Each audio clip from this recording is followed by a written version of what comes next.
Когда-то давным-давно я снял видео о том, что такое малоуходный сад, как я это себе представляю, как я это вижу. Ссылку я оставлю в описании, если интересно, перейдите, посмотрите.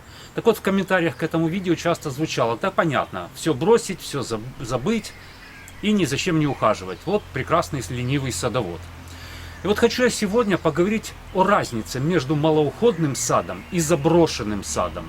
Эта разница огромная. Вроде бы я и там ничего не делаю, и там ничего не делаю, но разница, повторюсь, огромная. Вот на этом участке у меня есть эти оба варианта: и малоуходный сад, и заброшенная часть. Давайте эти части сопоставим и увидим, уясним для себя, в чем эта разница. Вот эта часть сада, это мой любимчик, скажем так. Да и по-другому быть не может, потому что это входная зона перед домом. Он малоуходный. Вот здесь я фактически ничего не делаю. Я его не поливаю. Я его обрезаю некоторые растения один раз в год, некоторые 2 раза в год.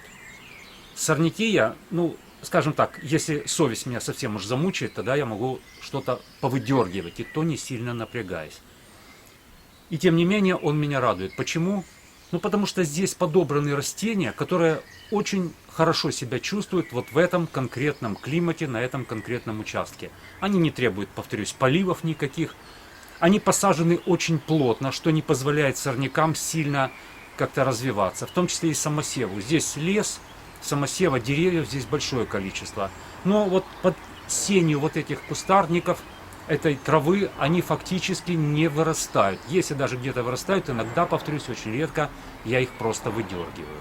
Смотрится, на мой взгляд, очень хорошо. Дело, конечно, вкуса, но мне нравится. Я, когда захожу в эту зону, когда вхожу в дом, я просто любуюсь делом своих рук. Но вот это уже совсем другая история. Вот это чудовище, которое у меня за спиной, в нем сложно разглядеть прекраснейший куст рододендрона, который весной великолепными цветами цвел. А вот сейчас, в конце июля, его фактически полностью поглотила ежевика. Вот здесь я действительно ничего не делаю. И это наглядный пример того, что может произойти на вашем участке, когда участок остается безо всякого ухода. Он быстро превращается в труднопроходимые заросли, в какие-то джунгли. Ежевика, это такой пример очень серьезный. Ежевика очень агрессивное растение, и здесь, на этом участке, с ней очень большие проблемы. Возможно, я когда-нибудь сниму об этом отдельное видео. Итак, вот второй пример, когда все заброшено. Разница, как вы видите, очевидна. И вот смотрите, какой интересный фокус получается. Вроде бы и в первой части я фактически ничего не делаю, и во второй я фактически ничего не делаю, но разница существенна. И там я не поливаю, и здесь я не поливаю. Сорняки здесь вообще не выпалываю, там очень редко, очень точечно их вырываю, выдергиваю. Обрезаю. Здесь не обрезаю, там 1-2 раза за год обрезаю. Но разница, повторюсь, на мой взгляд, существенная. Почему? Потому что все-таки то, что я там минимально делаю в малоуходной части, я делаю вовремя. Именно тогда, когда это нужно.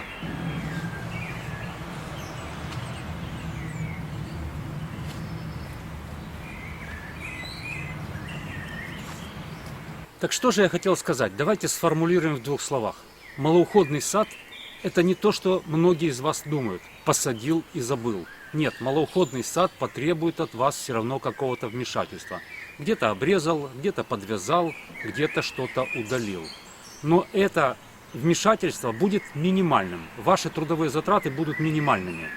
Но тем не менее, вот этот ваш малоуходный сад, благодаря этому вашему вмешательству, будет иметь структуру, он будет живой.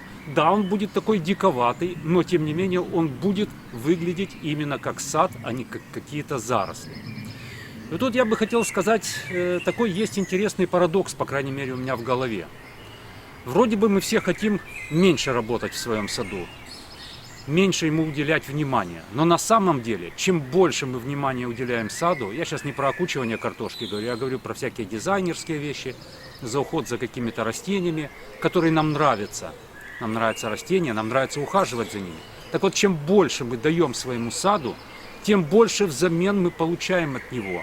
Мы получаем вот эту самую садотерапию, которая сейчас нам всем очень-очень нужна. Ну и, конечно, я ни в коем случае не призываю вас к спорам. Дело в том, что каждый выращивает свой сад. Одному нравится одно, другому нравится другое. Ну, у меня, пожалуй, на сегодня все. Спасибо, что смотрели. Увидимся.